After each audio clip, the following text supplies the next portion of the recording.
We've showed you a few of the things that are possible with the basic and the advanced rules, but really, that's just the tip of the iceberg.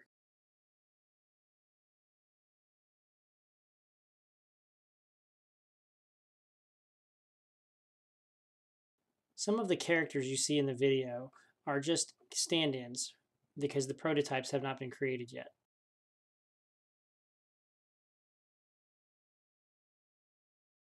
Let's go a little bit deeper into the world of KiCKeT Arena. This KiCKeT Arena game is 6 against 6. Polly places his goal into the ruins of an old torturer's outpost to help defend it from goal shots. His team consists of a gargoyle, 2 half-giants, a skeleton, a torturer, and an assassin. This bridge is the choke point of our battle over the ball. Robert hides his goal in the woods to make it hard for Polly's team to find a good avenue to approach and score. To see who will get the kickoff, both teams have to stand on their goal lines.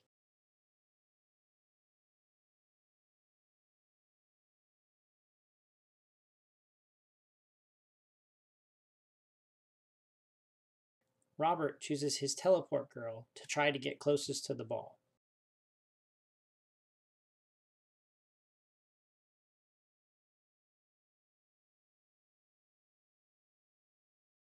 Polly sends his gargoyle flying through the air to try and get close.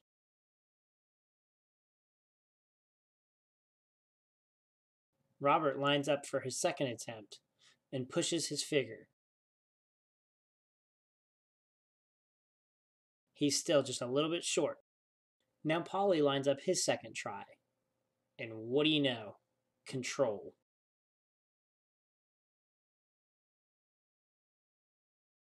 Polly wins the kickoff run and gets to kick off. Polly sets up his players in his half of the field. He puts the gargoyle on top of the wall. He chooses the skeleton to do the kickoff. One of his half-giants guards the goal, while his assassin and the torturer guard the bridge. And for good measure, these are backed up by the second half-giant. There has to be a free running path between the goals at any given time. Now Robert sets up his players on his side of the field, all throughout his woods. First he puts his teleporter girl up in the tree. Next, he puts his fat bugmaster as goalkeeper. He places a firecaster as a second line of defense. Then he puts a Psy girl with a sprinting talent and a gladiator and an icebreaker on his side of the field to welcome the intruders. A quick sip from the blood of his former victims, and Polly is ready to kick off. Oops, that was a little too hard and not exactly part of the plan.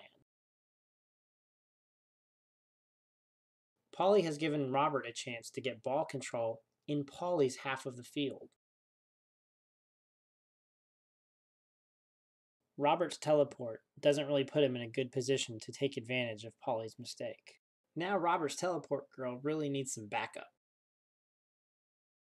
He tries pushing Eisenbride onto the bridge, but winds up hitting the tree and injuring him instead.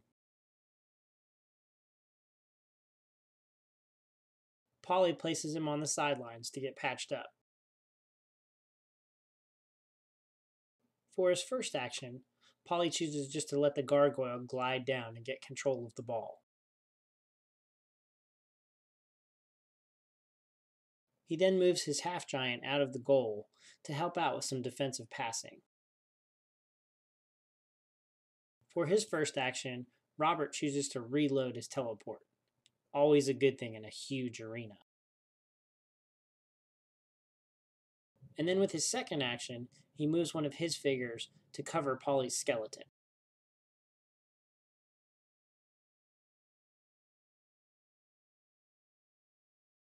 Polly tries a pass up the bridge, but with that kind of passing, he's certainly not going to win any kind of miniature golf competition. and no ball control from a real short distance. With those kind of moves, he's not going to win a KiCKeT match either. Robert tries to save his teleport for later, but winds up running into the spikes. He should have teleported again. With his second action, Robert chooses to use his water ring to help block the path toward his goal. Paulie gets the easy ball control with the half giant, and then moves his very prototype assassin back for a little backup. The water spell vanishes automatically after one turn. Robert uses his first action to patch his icebreaker up. And then he moves another figure onto the bridge and into Paulie's territory.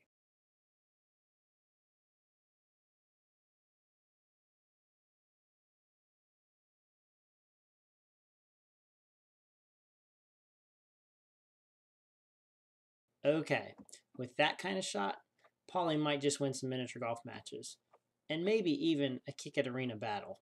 Since both figures have control of the ball, he plays it right on. Wow, nice shot. With that kind of shooting, maybe he'll even win the Olympics. Robert's first action is to get in the way of Paulie's backup. And with his next action, he brings Eisenbride back into the game. Paulie uses his first action to clean the gargoyle's wings and get him ready for his next flight. He then moves his Torturer to gain some extra real estate on the bridge. Eisenbride attacks and gains control of the ball, thereby forcing the skeleton to play it out of his control on his next turn. Benwick the Gladiator blocks the bridge, but loses his chain while running through the rough grass.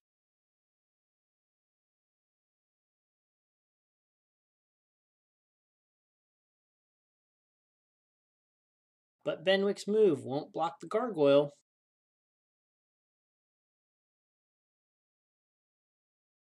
And Paulie sends him soaring right behind Benwick.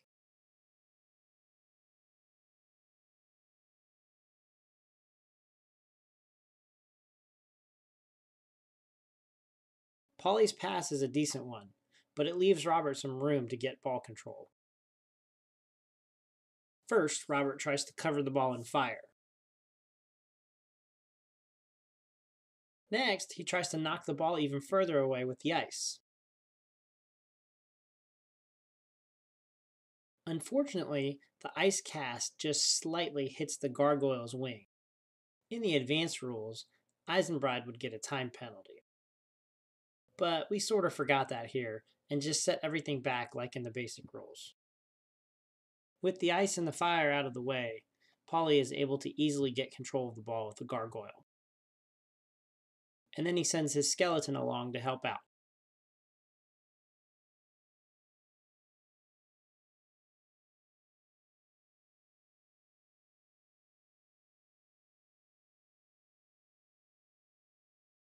Robert helps his defense out by landing a great teleport.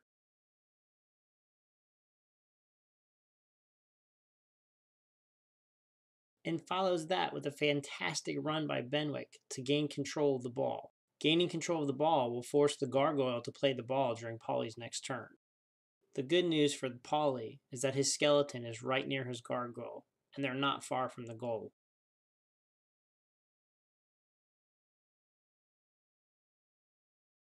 Paulie pokes an easy pass to the skeleton, keeping ball control, and then brings some reinforcements down from the bridge.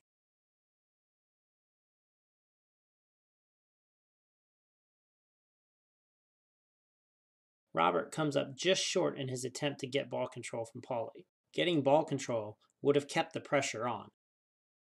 Robert then uses his second action to reload Benwick's chain attack that he's been dragging around since the beginning of the game.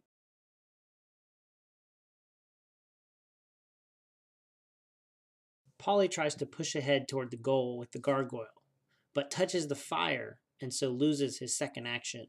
The flame is not extinguished because the figure is not resting on top of it.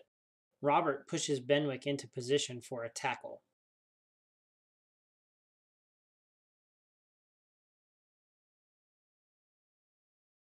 If you push the ball out of your opponent's control, but into the control of your own team, then it counts as a skilled tackle and does not count as a foul.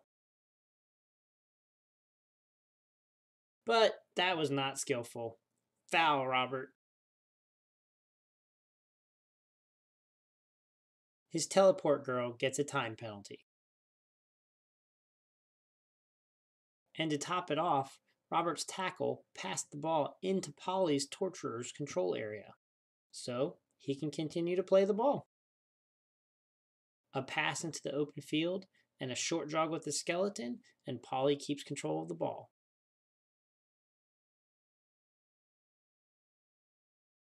With his first action, Robert serves the time penalty that his teleport girl was given, and during this time is also allowed to reload. With his next action, he tries to run past the skeleton, but instead hits it. Another foul. Polly sends Eisenbride to join the teleport girl on the bench.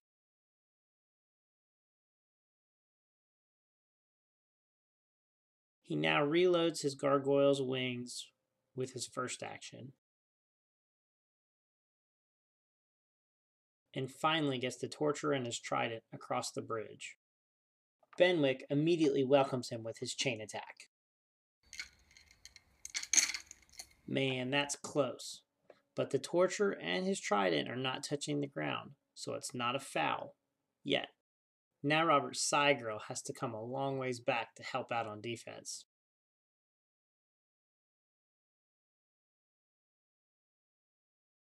But Polly's team keeps passing and running, or in this case, flying.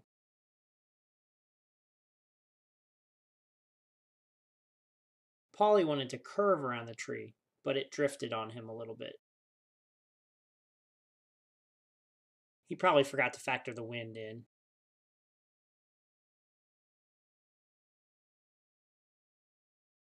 Now it's time for Robert's side girl to show her ground speed. An excellent run through the fire. And now, because of her sprinting talent, she can do a second action, as long as it doesn't have anything to do with the ball. So, Robert runs her right between the ball and the gargoyle.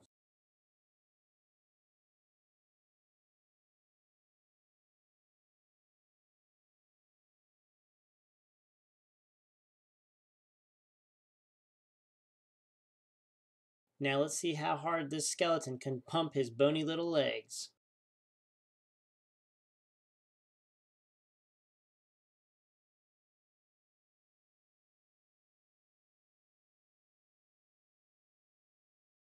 Unbelievable. Maybe Polly should think about a professional curling career while he's at it. And with his second action, Polly makes sure the gargoyle is ready to spread his wings again.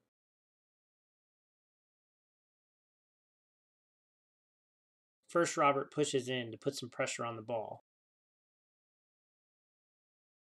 And since it's 2-on-1, Robert pushes one of his other figures up closer to help out.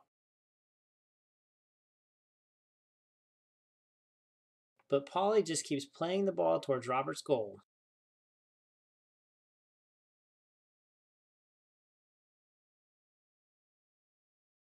Oops, what was that? The gargoyle lands on the tree. Now that was crazy. Robert can't get to the ball, but he definitely needs someone to go back and guard the goal.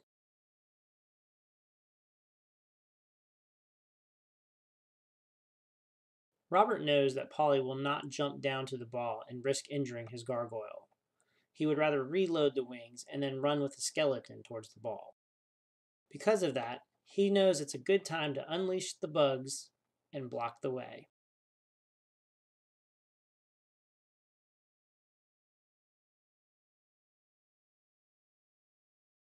Unfortunately, he hits the skeleton with his nasty creatures, and Polly calls foul.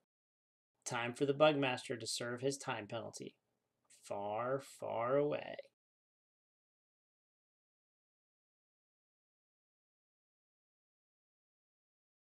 Man, Polly is good with that skeleton. Just look at that run. and then he just prepares the gargoyle for his descent from the tree. Robert moves his firecaster to better cover the goal. He then desperately tries to get his side girl to run back and help out.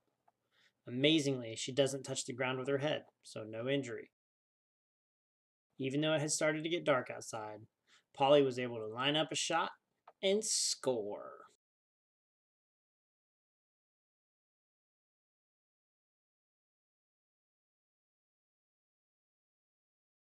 Coming soon, we'll show you a crazy game played indoors in our living room.